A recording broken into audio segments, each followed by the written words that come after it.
Okay, welcome to this session, The New Ireland, New Moral State, ? My name is Rossa Minogue. I work for the Institute of Ideas, and I think the title of this battle is fairly self-explanatory. As you may be aware, Ireland seems to have been going through enormous social change in the last decade or two. Last year, this was seen to be exemplified by the marriage equality referendum, which was seen as not just a victory for same-sex marriage, but also as a severing of Ireland's ties with its conservative Catholic past. However, having said that, Ireland is still quite conservative in some regards. It has some of the most strict abortion laws in the world, although there's a growing movement to challenge that in Ireland. But along with this social change, does it come with baggage? Is there a certain political correctness and that may be stifling, and a new kind of moralism that may also be stifling to fill the vacuum left by the collapse of the Church in Ireland? So, to discuss this, we have four marvellous speakers, and they will each speak for 5 minutes and no more. And then I will, because it's only an hour long, I'll throw it directly out to the audience so you can have your say. So speaking first will be Angela Nagle, here on my left. Angela is a cultural critic who writes about politics, digital culture for The Baffler, The Irish Times, the Dublin Review of Books, and is the author of the forthcoming Kill All Normies, which is a great name, and was co-editor of Ireland Under Austerity. After Angela, John Waters, here on my immediate right. He's one of the best-known newspaper columnists in Ireland and has written for the Sunday Tribune, the Irish Times, the Irish Independent, to name but a few. He's also a playwright and has written many non-fiction books as well. And most recently, Why Ireland Lost the Plot? Was it for this? Was it for this? Why Ireland Lost the Plot, which is relevant to this. Then after John, we shall have Cliodhna Ni Ghadhra, who's a paralegal at Arthur Cox, which is one of Ireland's leading law firms. Cliodhna recently finished her degree in Trinity College, where she edited the Trinity College Law Review. And this session was actually Cliodhna's idea. She pitched it along with Richard there in the front row. Then finally, we will have Jon O'Brien here on the far right. John is the president for Catholics for Choice, the leading pro-choice organisation championing sexual and reproductive rights from a standpoint of faith and morality. Well, I'm a supporter of the campaign to repeal the Eighth Amendment, and I was also a supporter of the yes vote in the same-sex marriage referendum. I'm also a secular atheist. I'm not going to lose any sleep over the decline of the Catholic Church. So in all these ways, everything is sort of going my way. And I think all of these things are positive. But actually, most of what I want to say is a little bit more critical of the current state of Irish politics and Irish society. It seems to me that a lot of the traits that kind of characterize the Catholic Church and post-independence sort of Catholic Ireland are actually still there in lots of ways. I think there is an underlying anti-intellectualism. There's an underlying kind of hostility to a kind of diversity of opinion, but also even within movements, any kind of nuanced opinion that doesn't fit easily into a very obvious kind of culture wars dichotomy type of situation. And during the same-sex marriage referendum, because I supported it and I went out and celebrated when it went through, I was obviously very happy about it. But I also noticed a lot of things that were kind of worrying. So, for example, honestly, it was the most establishment-backed referendum that has ever existed in the state that I know of, even in fact. every single political party supported it, every trade union supported it, and there was even the kind of weird sight of posters around during the referendum saying #YesEquality with a logo on the bottom saying Fianna Fáil. Fianna Fáil really kind of oversaw the rule of the Catholic Church and the kind of Catholic state for most of the post-independence period. They were very involved in that project. They were also involved in a bank bailout that was the biggest upward transfer of wealth in the history of the state. So it was really absurd to have them sort of jumping on this bandwagon and actually using #YesEquality. It was particularly absurd, but it was also kind of typical of how the whole referendum played out and how a lot of kind of liberal politics tends to play out in Ireland. There is just a total intellectual conformity there that I think is a real problem.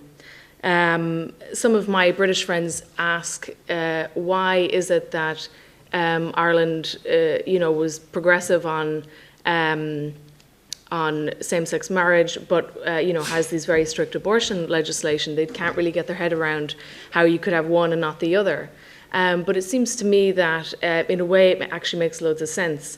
Because another real problem I think that's there in Irish public debate is a kind of tyranny of sentimentality, where whoever can make the most sentimental, moralistic, emotional kind of argument, whoever can win the competition of kind of victimhood tends to win the debate, no matter what it's about.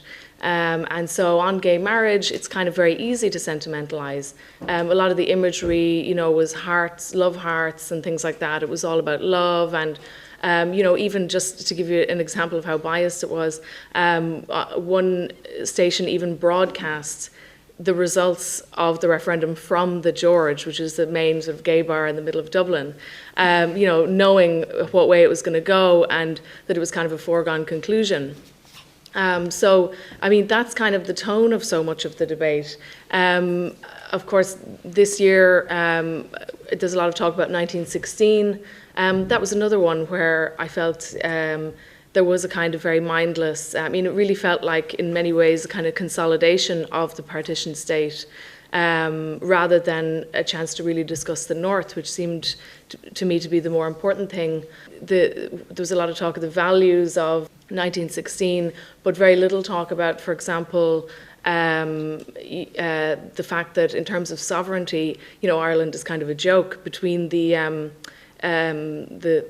corporation tax regime that we have, the fact that we do everything possible to please the European Union, the fact that we allow, for example, US warplanes to refuel at Shannon, and so on. It seems to be like a really shallow kind of debate on all of these issues.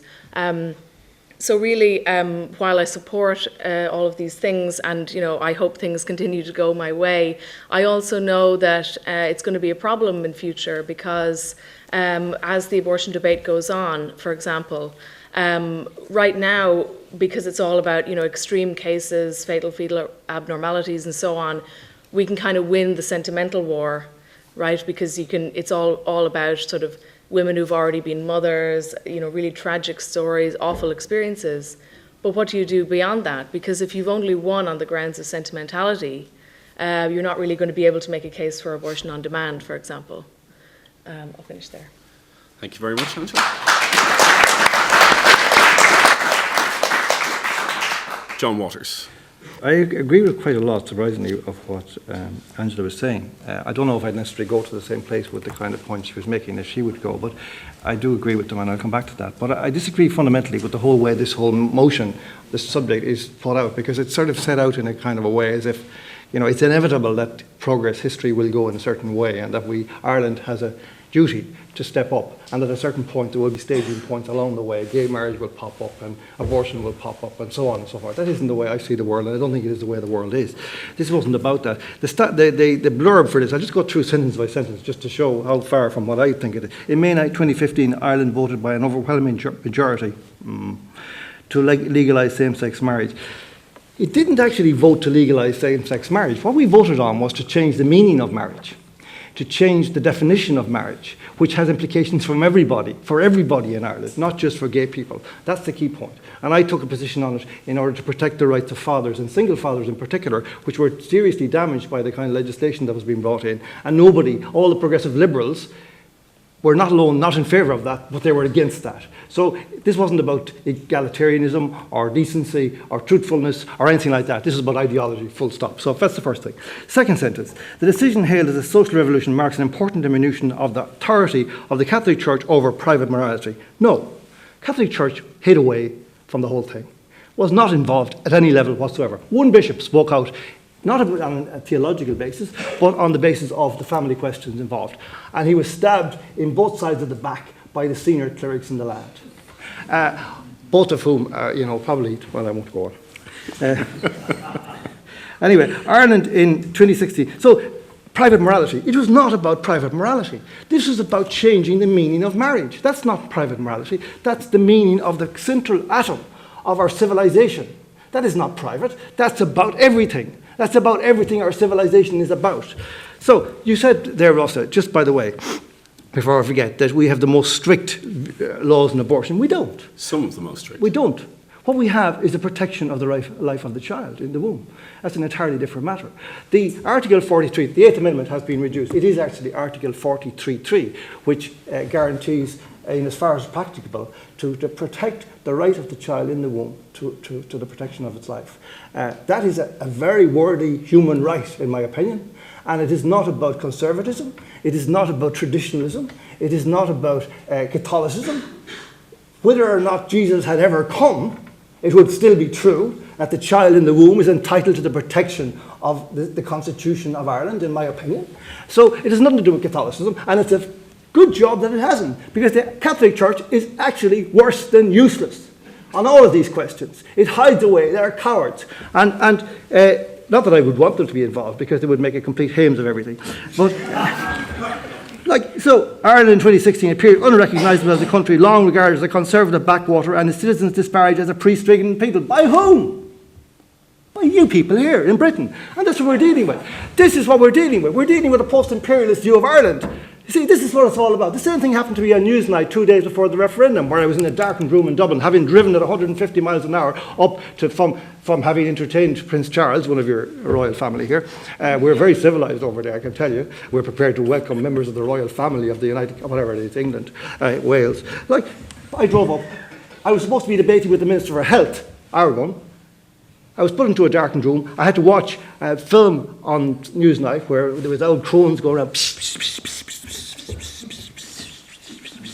I thought we were back in the 40s, but then I said, did they have movies in the 40s? You see, and then I had to sit there listening to an actress, the Minister for Justice punked out, or whatever he was, Health, Ria Varadkar, not surprising, didn't show up. So there was an actress whom I'd never heard of, talking about the great progress that Ireland was making. At 30 seconds before the end, Evan Davis, for it was he, came in and said, John Walter, we have a fascist in Ireland there somewhere. Can we bring him in for a minute just to give a bit of balance here? Something like that. Not exactly his words, but more or less. You see, this is the way this thing goes. This is about human rights. This is not about conservatism versus progress. This is about the rights of decent, ordinary people, the people to protect their own children in their own homes, and not of the state interfering and telling them that they have to give their children out to adoption or whatever it is. This is the right of me. I raised my child for 20 years, and I fought the establishments of this country and that country. And neither of them was progressive. Neither. They are both fascistic in this area. Thank you. Thank you. John, plenty to discuss there. Next, Cliodhna. Hi. So I think what we really need to challenge with this debate is whether the big wins, like the marriage referendum, signify merely superficial cultural change brought on by kind of a PC-conscious government, or whether they're kind of meaning radical cultural shifts in Ireland that we've seen in the last few decades. And I think, in short, no. But there are many opposing forces at work, and I think the best way to broach the topic, as we've been doing, is to discuss whether the role of the Catholic Church has changed, which I think we all agree that it has, and whether there has been a meaningful cultural shift And who is governing Ireland now? Is there some sort of tyrannical elite? And I think that's really what we need to be discussing. And I think in response to John, who brought up some like really interesting points there about how the Catholic Church took a big step back from the marriage referendum and has traditionally cowered away from the bigger issues. I think, absolutely right. But I think that while laws are, black and white, they're absolutely made meaningful by the culture that applies them. So while the laws themselves may say this, and while the Catholic Church may take a step back, they have been developed in such a way that is influenced by Catholic culture. I think for a long time the Catholic Church was kind of seen as a bulwark against everything bad. So is Ireland now an unregulated society? Is there a new tyrannical elite? I think in many ways we are a lot less liberal than we would like to believe. I think there are a couple of caveats. So while Ireland has made significant progress, it is that bit more superficial, because I think ultimately, while Ireland is seen to be kind of leading the charge in all of these fashionable, more sexy points like same-sex marriage and abortion, things have developed in such a way that we can be very selectively intolerant of different things. So we're intolerant in different ways. And also there's still a lot of latent Catholicism that goes quite unremarked. Certainly in the recent past, if not the last few years, the pro-choice movement has been earmarked as Dublin-centric and elitist. And while I think this is wrong, I think there are vast swathes of truth in that. Because I think these big campaigns can be quite self-indulgent and quite hypocritical in some way, because people are drawn into the narrative. It's the kind of rhetoric that we saw coming out in the marriage referendum that, my son is gay, my friend is gay, my friend got pregnant and no one helped her. Everyone is kind of feels like they are a part of it. And, it's great. It's great that we can humanize things, but it means that we're stifling discussion, actual independent discussion, because things are demarcated along very moralistic lines into kind of good people are divided into good guys and bad guys. And if you're a bad guy and if you don't support the same-sex marriage referendum, for example, you are a fundamentally bad person. So that's really alienating for people who, A, are potentially a little bit more on the fence, and I think that's going to be particularly relevant when it comes to abortion, because repealing the eighth is one thing, but when it comes to actually legislating for abortion legislation, I'd say we're all going to be, even if we all broadly agree that that should be done, we're all going to be at odds with how it should be done and when it should be done and to what degree it should be done.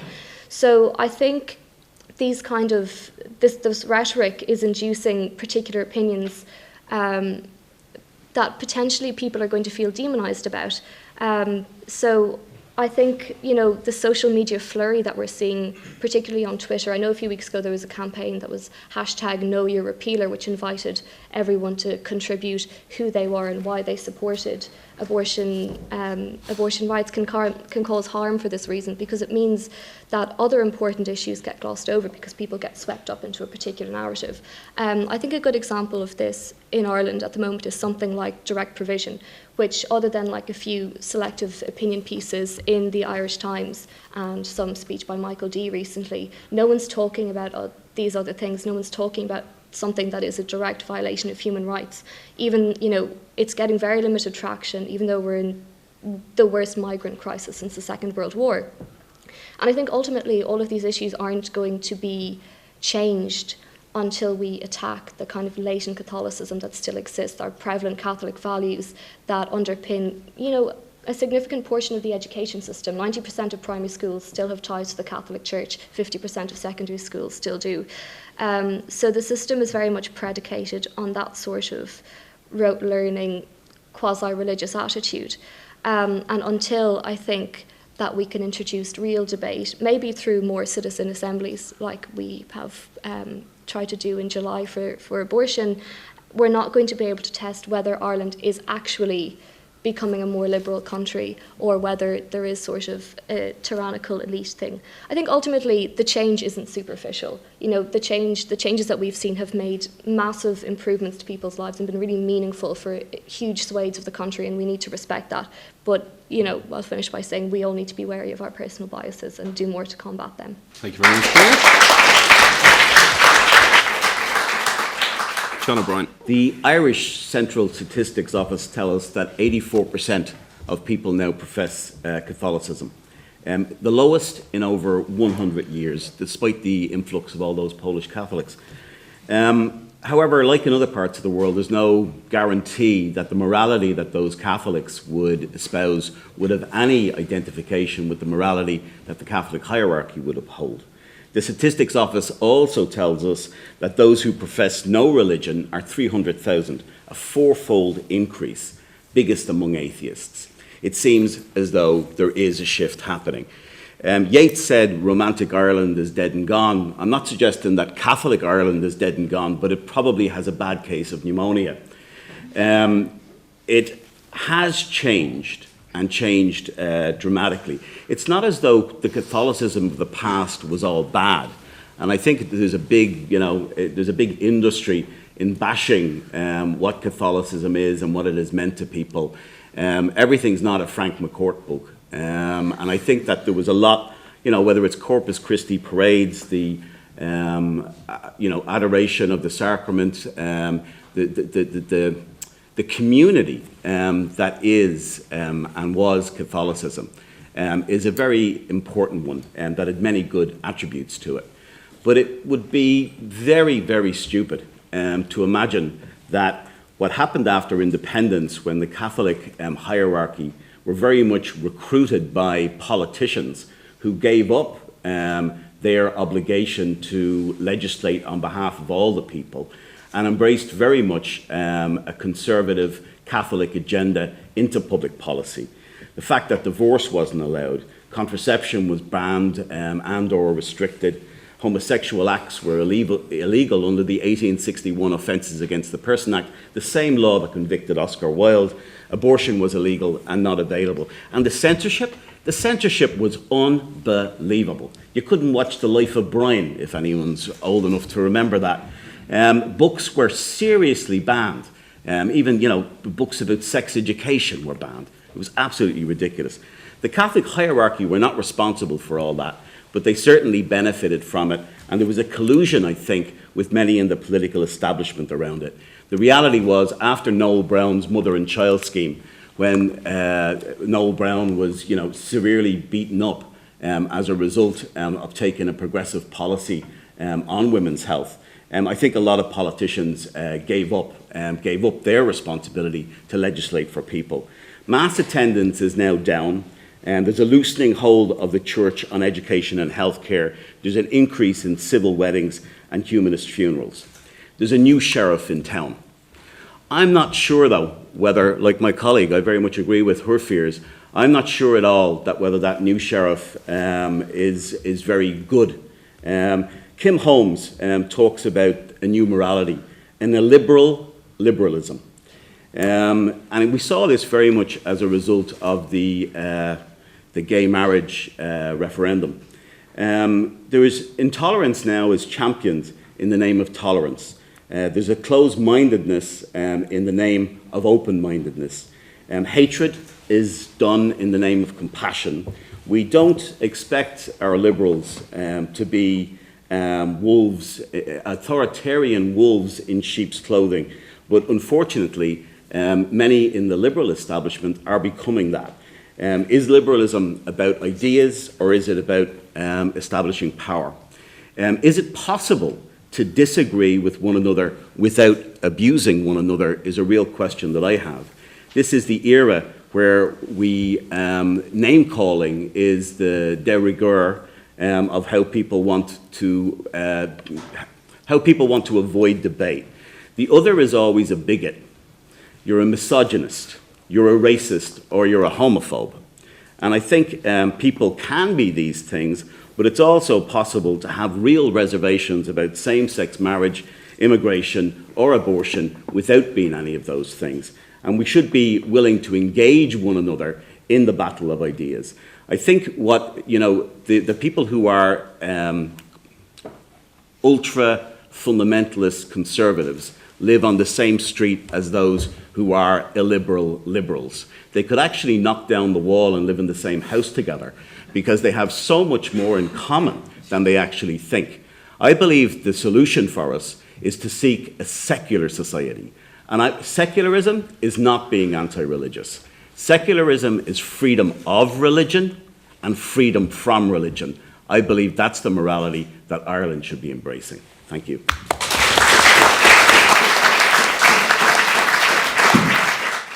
Okay, so we'll throw it straight out to hear your comments in the audience. Thank you very much indeed for some truly brilliant comments from everyone. I particularly was hit by the First Lady's subservience to the European Union bit, the illiberal point, same thing, and also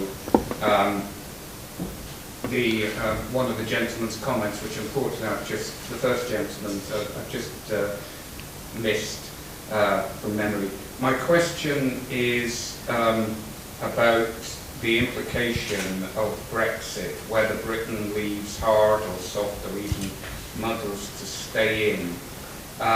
Where does Ireland lie in this with its relationships with the European Union and the wider world? Because it's always, frankly, diplomatically and perhaps politically punched above its weight as an English-speaking and, at least abroad, a representative of liberal values and its links with the US.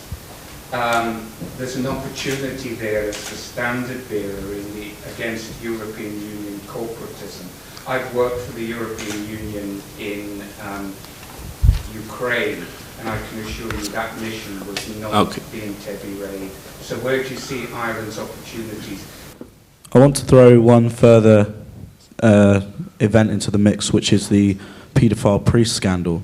And I'm wondering whether, well, two things really. The first, whether actually that was a good example of, if you like, the authority of the church being shattered for justified reasons. It wasn't, if you like, it wasn't an ideological crusade in that particular case.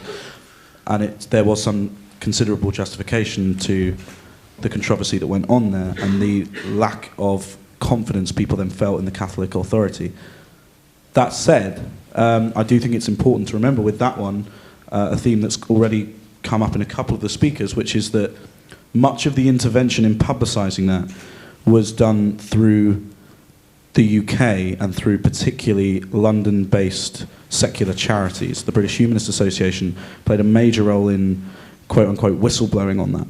And I'm wondering whether you think that actually this new moral state of Ireland is becoming a bit of a playground used by, if you like, liberal London-based metropolitan elites, and actually it's not even a voice from within Ireland's authority as much as it is a reflection of what's happening in the UK.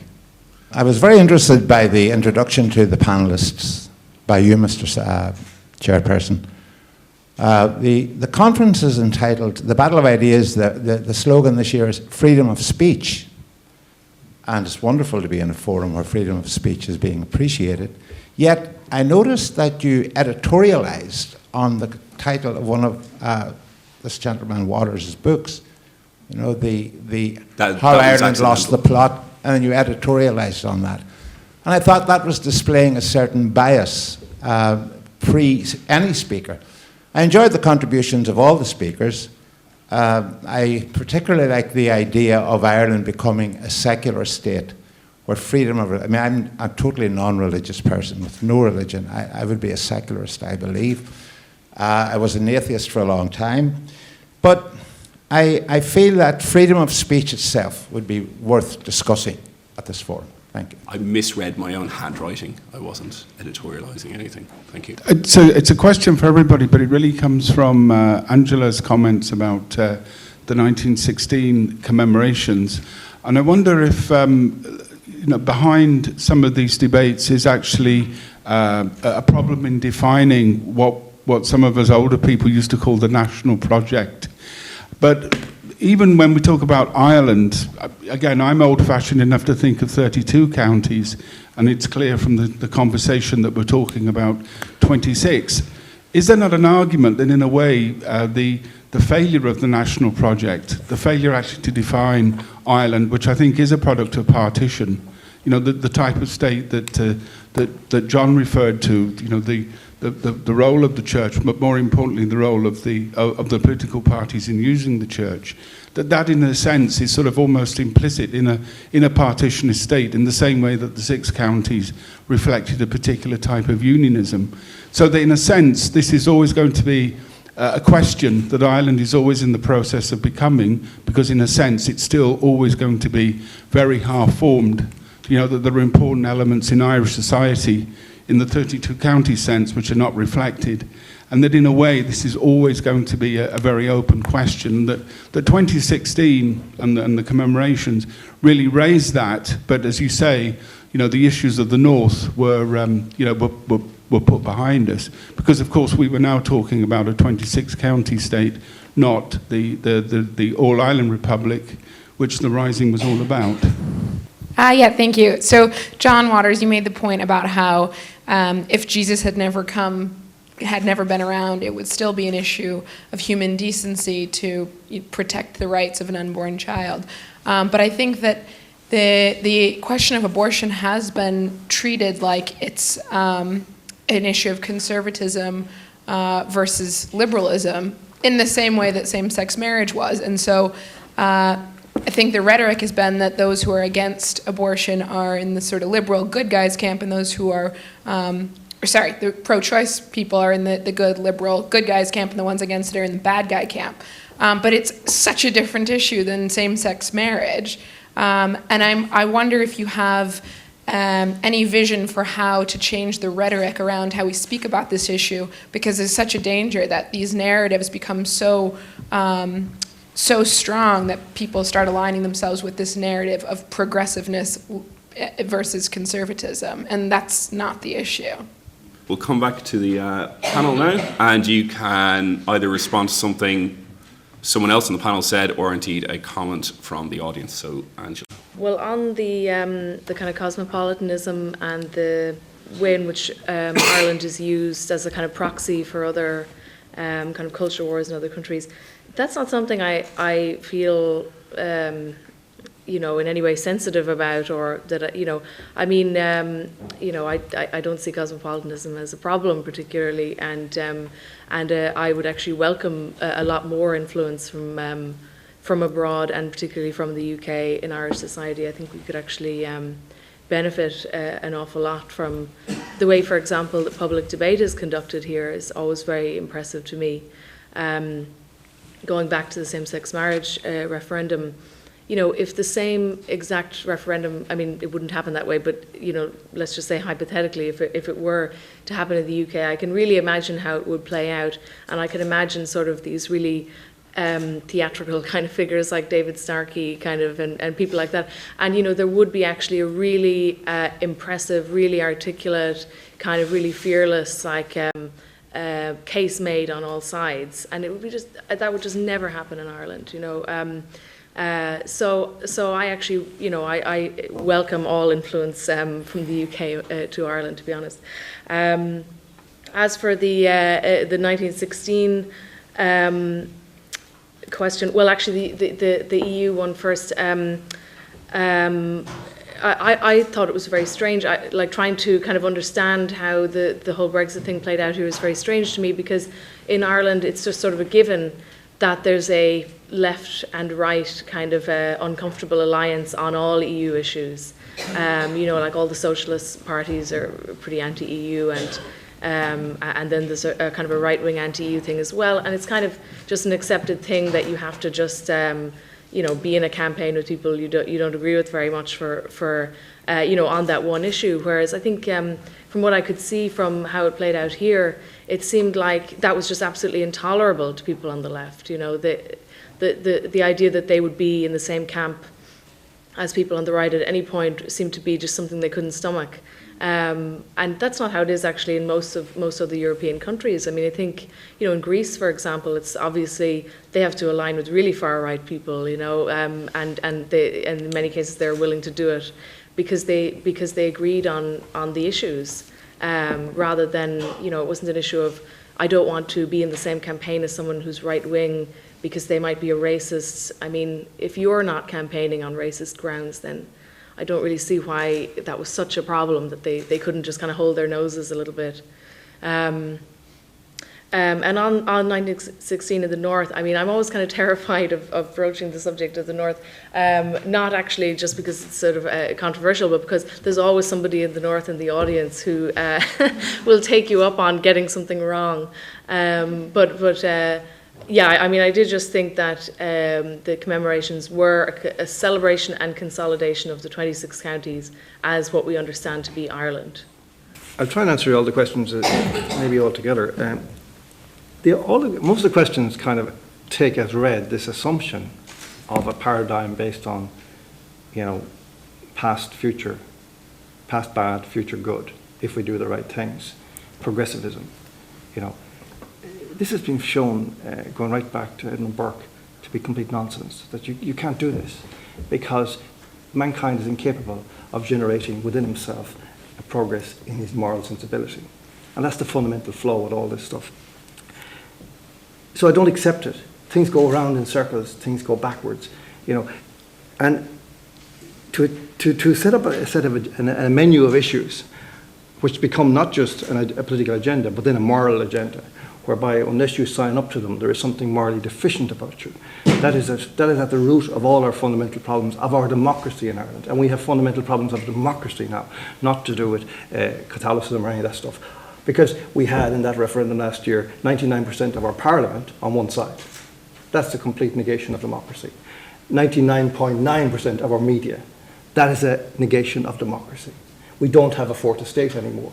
And that goes to all these questions. Abortion. You can't have a discussion about anything unless you have, and I don't mean a tokenistic show by dandruffed conservatives. I mean a genuine, robust discussion about everybody entitled to have their view and entitled to express their view without fear of being demonized. I'm no longer a journalist because of all this. I stopped being a journalist because of the LGBT campaign in last year. They tried to present themselves as beautiful, gentle people. These people we had a group back in our country in the War of Independence, the Black and Tans. You guys sent them over here to us. Yeah, I would prefer them to the people I met last year in the campaign. I would prefer them. Bring them back. Bring back the Black and Tans. So, and I mean that. The ugliest phenomenon I have ever seen in 30 years as a journalist, by far. Now, paedophile priests, there's no such thing, or very little. This is the single most interesting lie about all this. They were not, 90% of the abusers in the Catholic Church were not paedophiles, they were ephebophiles, an entirely different phenomenon. They were abusers of teenage boys, which is closely aligned to homosexuality. You don't hear that on the BBC. You don't hear that on Newsnight. You don't read it in The Guardian. You don't read it in the Irish Times. You don't read it in the New York Times. And this is again our problem. We don't have an honest media. We have a corrupt media, globally. Freedom of speech, yes. It would be a good idea. It would be a good idea. 1916. Again, I read underneath this, it might be slightly unfair, but the same kind of progressivist idea that Ireland would be better, would be more like England if it were united. Sorry, I don't accept it. I don't want to be like England. More like Ireland. Well, exactly. And this is the problem. But I think the problem, I would put it in a slightly different way. The way partition is a symptom of something else. Partition is a symptom of colonialism. 800 years of radical interference. This is the problem. The first thing, Frantz Fanon said, the first thing that the colonizer does to the native of a new territory is to impress upon him that before the advent of colonialism, there was nothing but savagery. And then he can leave. His work is done because the colonized start to do his work for them. We're still doing it. And that's what this is all about, by the way. Gay marriage in Ireland is not about progressivism. It's showing that we're not savages. That's our motive. That's our sole motive. We want to show the world, oh yeah, whatever you're having yourself, we'll have 10 of it. We will give you not just gay marriage, we'll give you the best gay marriage there ever was in the whole world. Bait that bus, huh? That's our mentality. That's post-colonial. That's our core problem. And nothing that happens in Ireland can be detached from that core problem. And that goes to the abortion issue. You're dead right. But how can you have a discussion about abortion when you are demonized from the minute you open your mouth? There is no capacity in Ireland. They are media. I will name them. RTE, corrupt. The Irish Times, corrupt. Irish Independent, corrupt. Cork Examiner, corrupt. Every one of them corrupt. News Talk, corrupt. Every single one of them corrupt.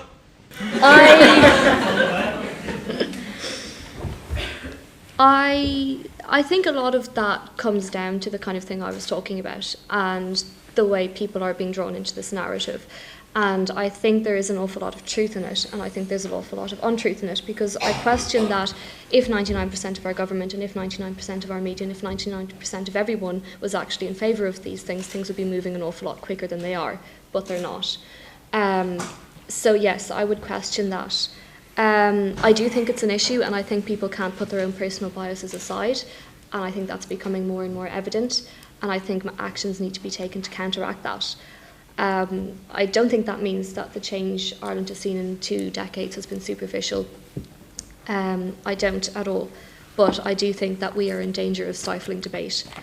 On the Brexit point, I think it's a particularly interesting topic for Ireland as to what Brexit means for Ireland, and to me I see it as potentially reinforcing a greater urban-rural divide, which we're seeing a little bit at the moment, and I think Brexit is going to worsen that because we all say we've got favourable corporate taxes, we're that bit closer to America, we're English speaking, we have all of these benefits that England has, but we're in the EU, let's come. Let's set up business here. And I think we will see a lot of that in the next few years. We'll see a lot of companies setting up branches in Ireland and leaving the UK. So I think, say, Dublin and the big cities, they're going to thrive for that reason, at least in the short term. However, 30% of our agricultural exports still go to the UK. So that means the rest of the country, the rural, is going to suffer because they're losing a significant market. So I think that's going to pose an awful lot of challenges. While it might seem kind of superficially great for Ireland, I think it's going to worsen existing tensions. On the Chris's point on the paedophile priests and the sponsorship from London, I agree with Angela. I think that's a great thing. Yes, please, let's have influence for multiculturalism, because I think during the 90s you saw a kind of 2 different things happening, whereas you saw all of these scandals emerging, and the Catholic Church kind of lost its moral superiority and lost that. And at the same time, we were kind of opening the door just a little bit to new ideas, to multiculturalism, to new exciting cosmopolitan things. And I think that's a fantastic thing, because it's encouraging a different way of thought. Is it encouraging enough? Maybe not. I think that's a different debate. But I think fundamentally, yes, good thing. I like the direction that Ireland's gone in one way, because the society's cultural consciousness is as diverse as the society is. Unless you're actually seeking to trump someone else's cultural consciousness, unless you want to be over the other, you should welcome the idea of unity in diversity, the idea that we are Irish but we are different. I have a little bit of a problem, because I happen to believe that abortion, from a point of view of a woman has bodily autonomy, a woman should be able to follow her conscience in making a decision whether to end life in her uterus or not. And the idea that you'd have a referenda about it, in one way, conflicts me, because I believe a woman has that right. On the other hand, when I saw the reaction of some of my European friends to Brexit, I was more convinced than ever that Brexit really represented something that was very important. It's democracy in action. So repeal the 8th Amendment. I want that to happen. And I look forward to Ireland having, I hope, a real discussion about the values and about the morality, because I do think that when the people decide to repeal the 8th Amendment, Ireland and Irish women can move on into a very good state, as opposed to maybe it being, a European court, or like the Supreme Court in the United States, making a decision about something in which the people are not participants. I think when Irish people take responsibility for themselves, I think that will be a good thing. Thanks, John. Okay, so we have just 15 minutes left, so I want to get as many of you in as I can. So I don't know a great deal about Ireland, so I'm going on what I've heard in this debate. It seems as if you've got quite a lot of economic inequality, and a portion of the population who might feel that things they say aren't accepted, or they're somehow wrong for having beliefs, and then you've got sort of a mainstream progressive media which those people might feel alienated from. So my question is, are we heading towards the conditions where you could get an Irish Trump appearing? Just a comment about the standard of debate in Ireland and in the UK. I think it is significant in terms of democracy in Ireland. If most of the politicians, or 99% of them, come out on one side of a debate that the country is much more evenly divided on, it either suggests the politicians are not representative of the country, or they're lying and they're not honest, and that there were a large percentage of the politicians should have been on the other side of the debate but were afraid to be. And in terms of whether it's better over here, I'm not sure that it is. I was very disappointed. I'm an immigrant, obviously, living in England, and I was very disappointed by the standard of the Brexit debate, because it wasn't okay to say you had concerns about immigration.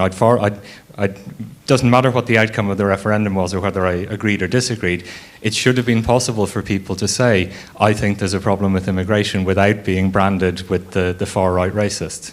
I don't know if it's entirely what was being described is so specific to Ireland. Surely all of Europe is having a similar experience of a kind of detraditionalisation of questions of marriage and relationships, our traditional ideas slowly ebbing and disintegrating.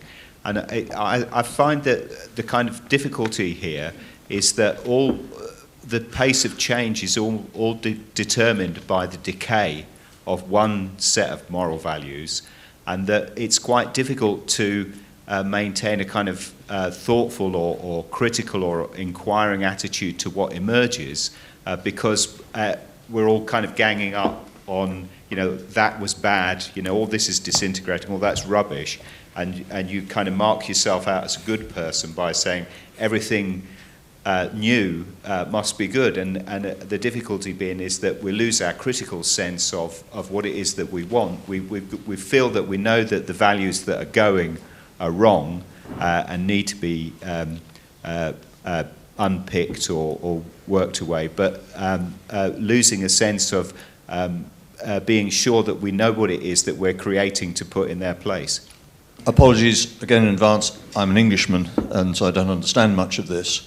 I'm looking at it very much as an outsider, but what I'm hearing is, I think about narratives. I think Cliodhna said about narratives, and I take very much John's point that change is not necessarily progressive, and so there is a question of how the narratives are told and who tells the narratives.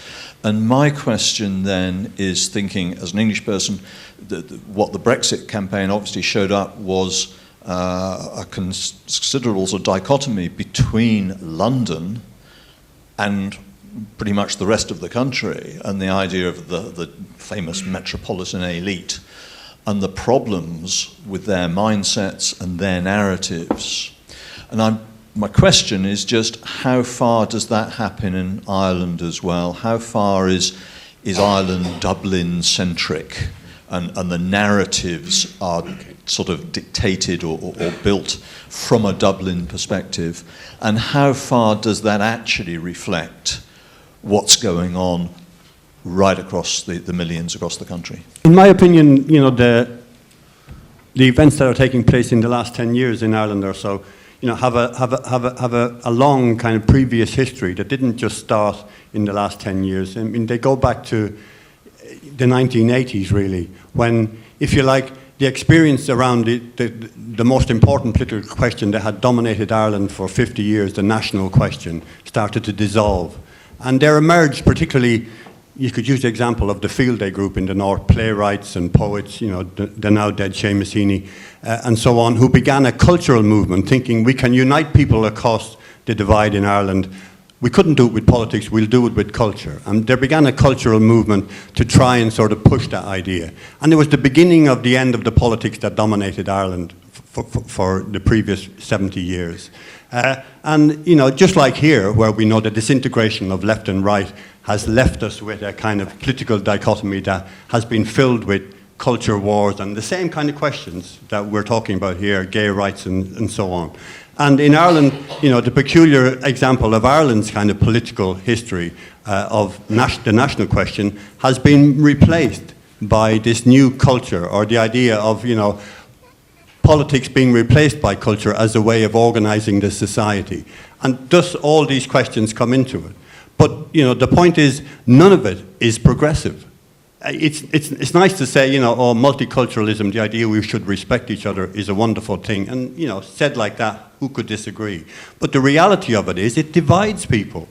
And in Ireland, it is dividing people all the time because, if you don't stand with somebody, if you don't stand with Panty Blix, for example, you're a kind of backward redneck, and agree with him, that if I say, well, I don't agree with you, I find that oppressive. That's his stock-in-trade response to you. Yeah, I find that oppressive. What, I disagree with you?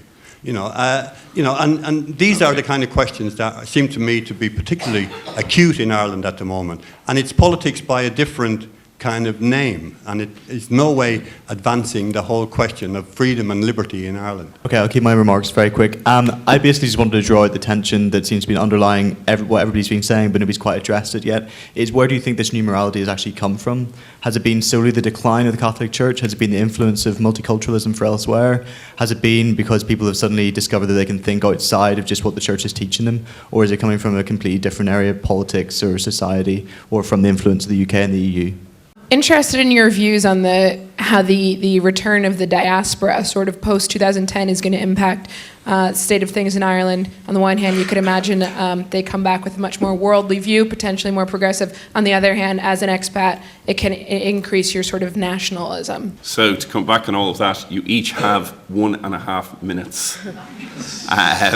So we shall start with Angela again.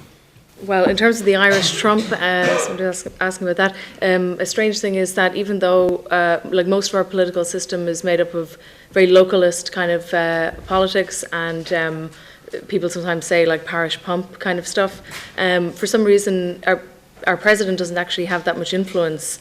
It's really just a ceremonial kind of role. But we tend to actually pick these like really quite liberal figures, kind of idealized liberal figures that we wouldn't actually vote for locally. And on the question of this being the same kind of trajectory that's taking place everywhere else, that's absolutely true. It's just that it happens so rapidly, which is kind of interesting. And I think really, as what you were saying, the reason I'm not so positive about it, even though I basically support all the changes that are happening, is that it feels like the Catholic Church having really produced no great intellectuals, for example, despite having such influence over education and everything else for all those years, having no kind of intellectual culture, collapsed really rapidly. And I just think that hasn't actually changed. We just kind of passively accepted whatever was going around in the rest of Europe because we didn't really have our own ideas. John. An Irish Trump would be a good idea as well, but I don't think we've got anybody with the balls and the money. You need both, it seems. I think at the moment, no. We need somebody who becomes the battering ram to knock down this edifice of corruption that we have. Invisible corruption, because the people who are corrupt are describing what's happening. Therefore, there's no awareness on a day-to-day basis of the corruption that actually is taking place. That's the real problem. And you have people talking about the church. There's a figure in Irish Catholicism, John Charles McCreid, who still lives, it seems, according to the Irish Times. He's been dead for 43 years. 43 years. He's not alive. He's not doing anything. So somebody asked about a name for this. There is a name for it. It's called cultural Marxism. It's a phenomenon which started in Germany in the 1920s, moved to New York, to Columbia University, the Frankfurt School, developed a whole set of ideas, which was to transfer Marxism from the economic to the cultural arena and to use victim groups to propel its agenda on a global basis. It has now infiltrated the United Kingdom and Ireland in a very, very major way. The media are 99.99%, and I could go on with those nines because I'm not sure how much of the nines I represent myself. I'm now gone, and there's nobody left to talk about these things. This is a really serious problem for the West, for Ireland, and for the United Kingdom. the issues, and we saw it in Brexit. We saw that the people who talk in The Guardian and the BBC and all these places talk about equality and truth and honesty and integrity and all this. They don't even believe in the first principle of democracy, which is the vote. One man, one vote, one woman, one vote. 50% one plus one is a win in democracy. They didn't accept it, and they still don't accept it. They've been trying to change it from the day it happened. So, just to finish, there's one last thing, I think. So, it's not about traditionalism, detraditionalizing. That's the cover. That's the cover story. That's the alibi. This is about culture and Marxism. Look it up. It's on the internet. Thank you, John. Cliodhna. Yeah, I think just to go back to the gentleman's point up there about, are we going through the same thing every other European country is going to? And I think, like Angela said, yes, but we're going through it very quickly. I mean, you look at homosexuality was decriminalised in 1993. The Magdalen laundries closed not shortly before that. So I think, considering 23 years later, we're in a markedly different place. That Ireland is a very good kind of microcosm of those movements. So I think it warrants study for that exact reason. On Richard's points about whether these narratives are Dublin-centric, I think that's definitely a huge critique that we have seen coming out, particularly in the last few years, because a lot of the universities are there, the Parliament is there. It's very easy to see that kind of urban-rural divide. That doesn't mean that anything is different in the rest of the country. It's just that's kind of where we see the stories coming from at the moment. I think Angela was speaking earlier about the kind of conformity and uniformity in politicians. And, she's right, but it's across the board conformity that needs to be tackled as well as that. It's the kind of keyboard warriors on Twitter that are equally dividing this narrative up that need to be dealt with. Thank you very much. John? We suffered under imperialism. Then we had a theocracy rather than a democracy for many, many years. And I think that leaves you a little bit behind. And I think Ireland is trying to catch up. And maybe when you're catching up, you don't always do it in the right way. What the real problem is, I think, politics. I liked very much your point about the vacuum that since the politics of nationalism went, there has been a vacuum there. And what way can you go in the future that would actually make sense for people? I think, it interested me that politicians were falling over one another to say that they were in favour of gay marriage. And they won't be falling over one another to say that they're in favour of repealing the Eighth Amendment. And we won't see the type of political leadership that I'd like to see on that issue. But I think at the end of the day, it's us who make or break our politicians. And I think the Irish people need to hold their politics more accountable, their politicians more accountable for the politics that they have to live with. Thank you very much. Can we thank our panel, please?